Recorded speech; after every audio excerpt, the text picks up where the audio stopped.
여러분 안녕하세요. 만나서 반갑습니다. 이번부터는 이제 제빵 순서로 넘어가는데요. 이제 그 전에 순서를 정하기 전에 먼저 앞에서 공부한 거 다시 한번 알아보고 가겠습니다. 자, 스트레이트법이에요. 자, 스트레이트법은 우리가 실기나 필기 시험 볼 때 시험 출제가 많이 되는 그쪽인데요. 일단은 그 스트레이트법이라 그러면 저번에도 직접법이라고 했어요. 기억나시나요? 직접법. 자, 모든 재료를 믹서에 한꺼번에 넣고서 배합하는 방법이라고 했습니다. 어느 데서 소규모 제과점에서 주로 사용하는 방법이라고 했고요. 자, 반죽의 1차 발효. 자, 1차 발효 완료점. 중요하다 그랬죠? 필기라든지 실기에 나올 수 있는 중요하다 그랬어요. 다시 한번. 자, 반죽의 부피가 3에서 3.5배 부풀거나 아니면 두 번째, 섬유질 망상이 생기거나 아니면 또 세 번째 방법, 손가락에다 밀가루를 묻히고 3분의 1은 오므라들고 3분의 1은 그대로 남아있는 상태. 자, 반죽을 언제 집어넣는지 발효실에 그거를 정확하게 모르실 때 반죽의 상태를 보고 꺼내시는 거예요. 반죽의 상태를 보고 이 세 가지를 보고 1차 발효 완료점을 확인하시는 방법입니다. 자, 그러면 오븐 팽창에 대해서 여러분 알고 계셔야 된다 그랬죠? 오븐 팽창. 오븐 팽창이 어떤 건가요? 자, 오븐 스프링이라고 했어요. 똑같은 말이에요. 자, 반죽의 온도가 49도가 달했을 때 3분의 1 정도 짧은 기간 동안 급격히 커지는 현상이라고 보시면 됩니다. 그거를 오븐 스프링 또는 오븐 팽창이라고 하고 있습니다. 자, 오븐 라이즈는 뭐예요? 반죽의 내부가 60도가 이르지 않는 상태라고 보시면 될 것 같아요. 자, 냉각. 냉각은 뭐예요? 식히는 거. 어느 정도까지? 35에서 40도까지 식히는 거를 냉각이라고 합니다. 꼭 기억을 하시고 이제 두 번째는 스펀지 도우법에 대해서 배웠죠. 스펀지 도우법은 어떤 거라 그랬어요? 두 번 반죽한다 그래서 중종법이라고 했어요. 처음 반죽을 스펀지, 두 번째를 본반죽이라고 했고요. 그 반죽의 온도, 스펀지 반죽의 온도는 24도이고 본반죽의 온도는 27도라고 말씀드렸어요. 쭉 보시고 이제 스트레이트법의 순서하고 스펀지 도우법의 그거를 살펴보시고 어떤 게 좀 틀렸는지 확인을 해보시고요. 장단점은 가끔 시험 문제 출제됩니다. 스트레이트법의 장단점이에요. 뭐랑 비교를 했을 때 스펀지법하고 비교를 했을 때 장단점이에요. 자, 장점은 뭐라 그랬어요? 장점은 제조 공정이 굉장히 간단하다 그랬어요. 그리고 발효 시간이 보통 그 중종법 같은 경우는 좀 길고 스트레이트법 같은 경우는 보통 3시간에서 4시간 정도니까 그거보다는 짧은 거죠. 4시간 정도니까. 또 발효 시간이 짧아서 발효 손실이 적은 편이고요. 그다음에 맛과 향이 신선하다 그랬습니다. 기억나시죠? 자, 액체 발효법은 시험 문제 어디 부분에서 나온다 그랬어요? 예, 온도 30도. 완충제가 어떤 거 역할을 한다 그랬어요? 분유가 완충제 역할을 한다 그랬어요. 자, 액체 발효법은 다른 말로 아미드법이라고 제가 이따 아미드법이라고 말씀드렸죠. 아미드법. 그러면 연속식 제빵법은 액체 발효법이 조금 더 발달된 방법이라고 말씀드렸고요. 재반죽법 또 기억나시고 이제 문제에서 자주 출제되는 노타임 반죽법이에요. 한원제하고 산화제를 이용해서 1차 발효를 없애고 바로 성형으로 가는 단계를 얘기를 한다 그랬어요. 자, 기억하시고 자, 비상반죽법이에요. 비상반죽법 기억하시라 그랬죠. 필수적인 조치사항이에요. 자, 물 사용량 1% 줄이고 설탕 사용량 1% 줄이고 그 다음에 이스트 사용량은 늘려야 되고 반죽에 믹싱하는 것도 늘려야 되고 그죠? 늘리셔야 되고 보통 1차 발효는 50분에서 저희가 1시간 한다고 하면 비상법으로 했을 때 15에서 한 30분 정도 발효하시면 될 것 같아요. 자, 찰리우드법은 초고속 반죽법이라고 말씀드렸고요. 자, 문제에 많이 출제되는 냉동 반죽법이에요. 자, 냉동 반죽법은 당과자, 고율배합, 설탕이 많이 들어가는 제품에 사용하고요. 그거 좀 기억을 하시고 영하 25에서 18도에 냉동 저장합니다. 그래서 이스트의 활동을 억제를 시켜서 필요할 때마다 완만 해동시켜서 쓸 수 있는 냉동 반죽법이에요. 자, 그러면 오버나이트 스펀지법은 어떤 거라 그랬어요? 네, 12시간에서 24시간 동안 발효를 시키는 방법이에요. 발효 손실이 최고로 크다. 최고로 크다. 기억을 하셨나요? 샤오정법은 이스트 사용하지 않고 호밀이 밀가루보다는 발효가 훨씬 더 잘 된다고 하네요. 그래서 호밀가루 사유종법으로 많이 사용하고 있어요. 자, 장점은 먹었을 때 훨씬 풍미가 좋고, 그다음에 반죽이 개선되고, 수분이 많이 들어갔기 때문에 노화가 억제되고 보존기간이 늘려집니다. 향상되는 거예요. 샤오는 어떤 뜻을 가지고 있다 그랬어요? 시다라는 뜻을 가지고 있어요. 자, 이제 기억나시죠? 자, 그러면 이제 우리가 제빵법을 결정을 해야 되겠는데요. 자, 제빵법은 어떤 방법으로 결정했는지 알아보도록 하겠습니다. 네, 그러면 자, 제빵 순서는 제빵법에 따라서 결정을 할 거예요. 스트레이트법으로 할 건지, 비상반죽법으로 할 건지, 액체 발효법으로 할 건지, 자, 이렇게 나올 건데, 일단은 제빵 순서는 저희가 빵을 만들 때는 보통 스트레이트법으로 사용하고 있어요. 스트레이트법. 자, 제빵 순서는 기준은 기계 설비에 따라서 제조량, 판매 형태, 소비자가 어떤 걸 원하는지, 그리고 제빵법에 따라 달라지고, 여기서는 보통 스트레이트법을 기준으로 보고 있습니다. 그래서 그 순서대로 공정을 설명하도록 하겠습니다. 자, 먼저 제빵법을 결정할게요. 스트레이트법으로 하기로 했어요. 자, 배합표를 작성을 하고 재료 계량을 할 거예요. 재료는 정확하게 재셔야 됩니다. 자, 원료의 전처리, 그런 다음에 반죽, 믹싱입니다. 자, 1차 발효는 50분에서 1시간. 자, 꺼내시고 분할하실 거고, 둥글리기, 중간 발효 다른 말 벤치 타임이라고 하고요. 정형, 성형이죠.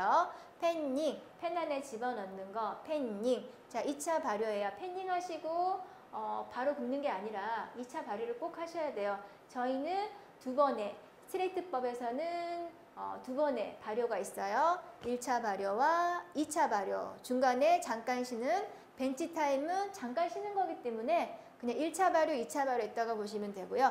굽기, 오븐에 들어가서 굽는 거. 자, 냉각이라는 것은 늘 얘기했지만 식혀야 되겠죠. 그런 다음에 슬라이스하고 포장으로 가겠습니다. 자, 먼저 어떤 방법으로 빵을 만들지 결정을 하셔야 돼요. 자, 빵을 만드는 데는요, 필요한 재료의 종류라든지, 그다음에 비율의 무게를 숫자로 표시한 거를 저희가 레시피라고 하고, 다른 말로 배합표라고 얘기해요. 저희가 쓸 때는 배합표라는 말을 많이 쓰고요. 레시피라는 말은 일반적으로 쓰시는 말이에요. 자, 배합표의 종류. 자, 배합표의 종류는 항상 뭐를 기준으로 본다? 밀가루의 양을 기준으로 본다. 자, 밀가루 양이 100% 비율을 맞추셔야 되고, 각 재료가 차지하는 거를 퍼센트로 봅니다. 이거를 베이커리 퍼센트로 하고요. 자, 밀가루 양을 100%로 보는 거를 베이커리 퍼센트. 자, 전 재료의 양을 100%로 보는 거, 각 재료가 차지하는 양을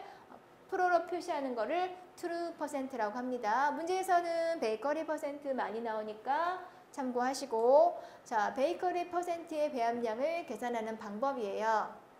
정의를 알고 계셔야지 여러분들께서 계산기는 가져가실 수 있으시니까 문제를 푸실 수 있으세요.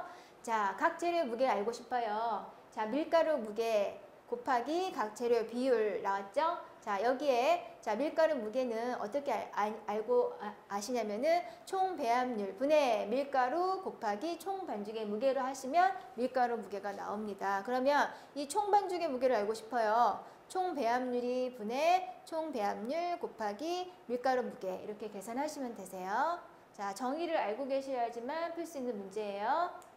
자, 그러면 완제품 500g의 완제품을 200개를 제조를 할 때 발효 손실이 1%라고 했어요. 굽기 냉각 손실이 12%, 총 배합률이 180%라면 밀가루의 무게를 알고, 무게는 물어봤네요. 그러면 완제품의 무게가 500 곱하기 200이죠. 나왔죠? 그 다음에 총 반죽의 무게가 완제품의 무게 마이너스 1 마이너스 분할 손실입니다. 밑에 그 정의에다가 숫자를 대입했어요. 그래서 숫자를 집어넣으시고 나니까 자, 밀가루 무게는 180, 총 배합률 나왔습니다. 거기에 위에 계산한 거에다가 곱하기 100 해서 63 나왔습니다. 그래서 계산하는 문제가 너무 어렵지는 않으실 거예요. 왜냐면은 이 비율 그 정의를 알고 계시면 계산기는 가져가실 수 있으세요. 그래서 완벽하게 외우시면, 정의만 외우시면은 맞추실 수 있는 문제세요. 뭐 그렇게 어렵지도 않아요. 네. 자, 그러면 재료를 전처리를 할 건데요. 일단은 반죽을 만들기 전에 재료를 뭐 채를 친다거나 이스트를 물에 개놓는다거나 뭐든 전에 반죽하기 전에 처리하는 방법이에요. 원료의 전처리. 자, 그러면 가루를 채로 치는 이유가 나와 있는데요. 왜 채를 칠까? 이유는 가루 속에 들어있을 수 있는 불순물을 제거해요. 오랫동안 사용하지 않았을 경우에 밀가루가 뭉쳐 있었을 경우도 있어요. 그래서 불순물을 제거하셔야 되고요. 공기를 안에 채를 치면은요, 그 채친 사이에 공기가 사이사리 우리가 눈에는 보이지 않지만 사이사리 조금씩 들어가 있습니다. 그래서 이스트가 활발하게 움직일 수 있는 공간을 마련해 주고요. 또 재료가 채를 치고 나면은 재료를 한꺼번에 채를 치거든요. 그러면 재료가 골고루 분산이 되는 효과도 있어요. 그리고 밀가루 15%까지 부피를 증가시킬 수도 있고 흡수율도 증가가 되고요. 또 공기를 혼입되면은 반죽의 산화도가 촉진이 됩니다. 알고 계시면 가루를 꼭 채야 되는 이유에 왜 채를 칠까? 여러분들 채를 치는 이유가 있는데 사실 빵보다는 제가를 더 채를 많이 치셔야 돼요. 기억하시고. 자, 생이스트예요. 생이스트는 저희가 일반적으로는요 바로 두 가지 방법으로 하시는데 물에 계셔도 되고요. 여기다가 가운데다가 소금 설탕 넣으시고 그냥 잘게 부신 다음에 여기다가 가운데 밀가루 위에다 놓으시고 물 부으시면 되거든요. 보통 그 시험 문제에서는 생이스트라고 하는 거는요. 생이스트의 양 기준으로 4배에서 5배에다가 30도 정도의 온도에 물을 준비해서 그 안에서 녹여요. 녹인 다음에 사용하시면요. 이스트가 훨씬 더 잘 부풉니다. 자, 이스트 푸드는 뭐라 그랬어요? 제빵 계량제라 그랬죠? 제빵 계량제. 또 가루에 채칠 때 같이 채치시면 되는 거예요. 또 우유는 겨울철에 너무 차갑게 하면은 온도가 안 올라가니까 살짝 중탕을 하시거나 희망 온도 고려해서 데워 사용하시는 거예요. 여름철에는 어때요?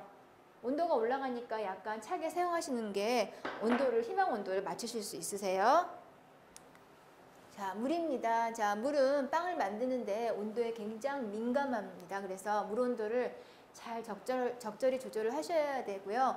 온도 정말 잘 맞추셔야지만 우리가 맛있는 빵을 만드실 수 있으세요. 탈지 분유, 반죽에 아주 작은 덩어리로 만듭니다. 그래서 설탕 또는 밀가루와 분산시켜 사용하셔야 되고요. 자, 유지를 반죽 속에 넣을 경우에는 부드럽게 풀어서 넣으셔야 돼요. 자, 겨울철에나 아니면 여름철에 너무 더워서 흘러내리기 때문에 냉장고에 넣어 두시는데요. 이것도 너무 딱딱하게 되면은 반죽하기 쉽지 않아요. 그래서 어느 정도 부드럽게 풀어주신 다음에 클린업 상태에 넣으시면 돼요. 자, 제빵 배합률 작성 시 베이커리 퍼센트에서 기준이 되는 거 뭐라 그랬어요? 기억나시나요? 네, 밀가루. 자, 밀가루를 100으로 본다 그랬어요. 자, 그러면 밀가루와 설탕을 이스트와 함께 계량하면 안 된다. 자, 계속 설명이 나오고 있는데요. 자, 저희가 가루 체에 치시고 소금하고 설탕 반대편에 두고 이스트는 항상 가운데다가 둡니다. 이 소금하고 설탕은 분명히 영양제도 되고 잡균 번식을 억제하기도 하고 부피를 주기도 하긴 하는데요. 이스트랑 같이 놓으면은 이스트가 활발하게 움직일 수 없게 꼭 잡아주는 역할을 해서 항상 설탕하고 소금은 반대쪽에 두셔야 돼요. 자, 그래서 이스트 활성화로 인해서 발효에 영향을 미치기 때문에 소금하고 설탕은 반대편에 두셔야 됩니다. 자, 오늘은 배합표 작성하는 거 하고 그다음에 원료 전처리하는 과정에 대해서 배워봤습니다. 여러분들 공부 열심히 하시고요. 오늘 여기까지 하겠습니다. 수고 많으셨습니다.